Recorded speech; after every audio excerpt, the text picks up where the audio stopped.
saudara-saudari terkasih, salam dalam kerahiman Tuhan.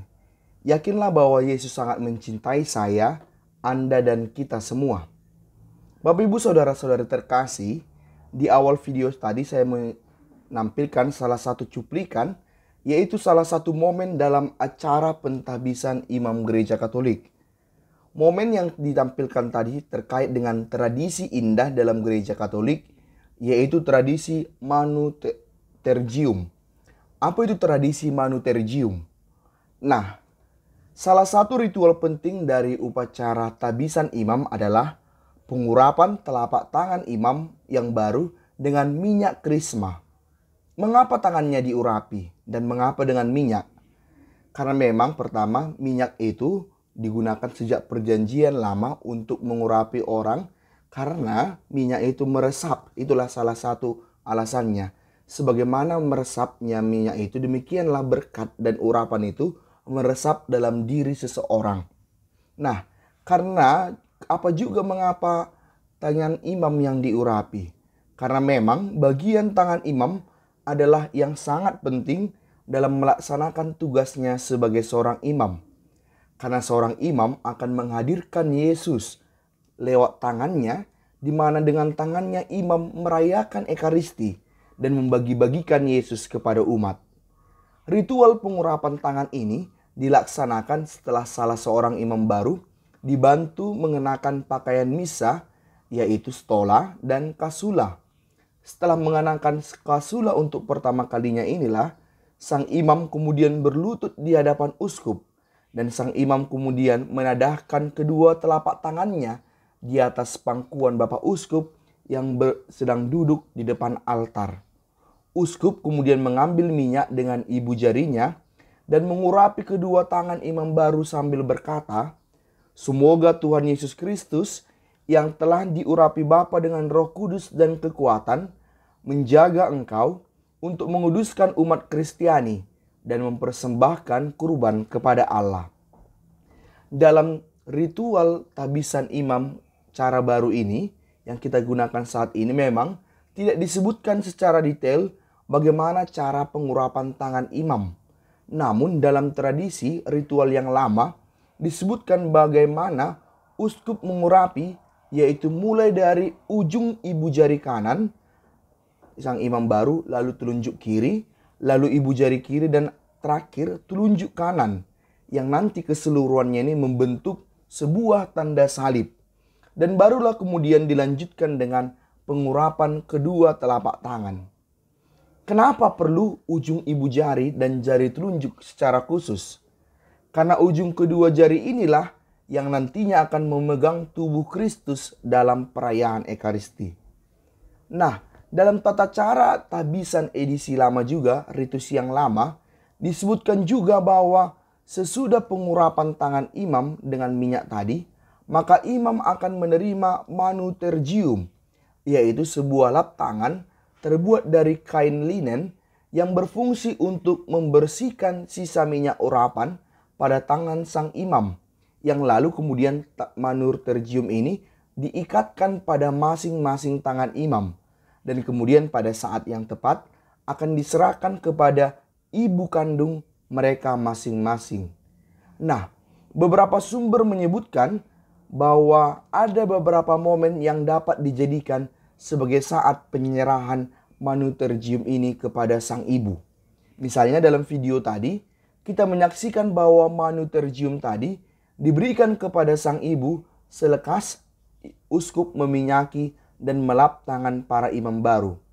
Namun sumber lain menyebutkan bahwa Manutergium ini bisa juga diserahkan pada akhir misa tabisan atau pada saat perayaan misa perdana sang imam beberapa waktu setelah tabisan. Nah, ini menjadi menarik karena ternyata Manutergium merupakan harta berharga bagi seorang ibu yang telah memberikan anaknya ditabiskan menjadi seorang imam. Manutergium inilah yang kiranya menjadi balas budi terbesar seorang imam kepada ibunya. Dan rasanya ini memang jauh melampaui seluruh harta dan kekayaan duniawi. Karena memang Manutergium ini diyakini menjadi kebahagiaan kebanggaan seorang ibu nantinya di hadapan Tuhan saat ia sudah dipanggil. Yesus Kristus akan menyambut setiap orang nantinya dan berkata, "Apa yang telah engkau lakukan bagiku?"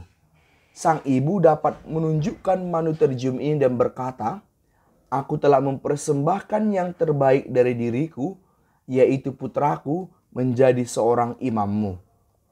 Karena itulah maka dulu ada tradisi ketika di mana seorang ibu, seorang pastor wafat dan dibaringkan dalam peti jenazah, maka manutergium itu, yaitu lap tangan sang imam baru tadi, akan dibalutkan pada tangan jenazah ibu sebagai bekal nantinya menghadap Kristus hakim terakhir. Nah, Bapak dan Ibu saudara-saudari terkasih, penggunaan manutergium disebutkan dalam tahbisan ritus yang lama yang sebenarnya tetap dapat dipergunakan juga sampai hari ini. Nah, demikianlah Bapak Ibu saudara-saudari terkasih, kita telah melihat satu tradisi indah dalam gereja kita. Ini mau menyatakan kepada kita bahwa betapa terberkatilah seorang ibu yang telah melahirkan dan mempersembahkan seorang putranya bagi Allah dengan menjadi imam. Dan kita lihat dalam tradisi gereja kita, persembahan seorang ibu yang merelakan anaknya menjadi imam kiranya menjadi salah satu kebahagiaan seorang ibu nantinya di hadapan Tuhan ketika dia sudah dipanggil oleh Tuhan. Karena itu para Bapak Ibu saudara-saudari terkasih, berdoalah, bernazarlah bahwa kiranya Tuhan berkenan memakai Anda dan keluarga Anda sebagai sumber panggilan, khususnya menjadi imam. Karena ini adalah persembahan berharga dan harta berharga bagi Anda melebihi harta duniawi. Sadari pula bahwa seorang imam memang tidak bisa memberikan harta duniawi kepada orang tuanya, kepada keluarganya. Tetapi yang jelas, persembahan diri seorang imam telah mempersiapkan kepada orang tuanya suatu harta surgawi yang sangat berharga, yaitu kediaman di sorga. Dan ini jelas tidak bisa dibeli dengan sebanyak apapun harta duniawi kita.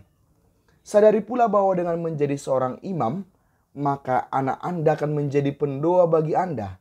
Bahkan bukan hanya ketika Anda masih hidup di dunia ini, melainkan juga abadi sesudah Anda meninggal.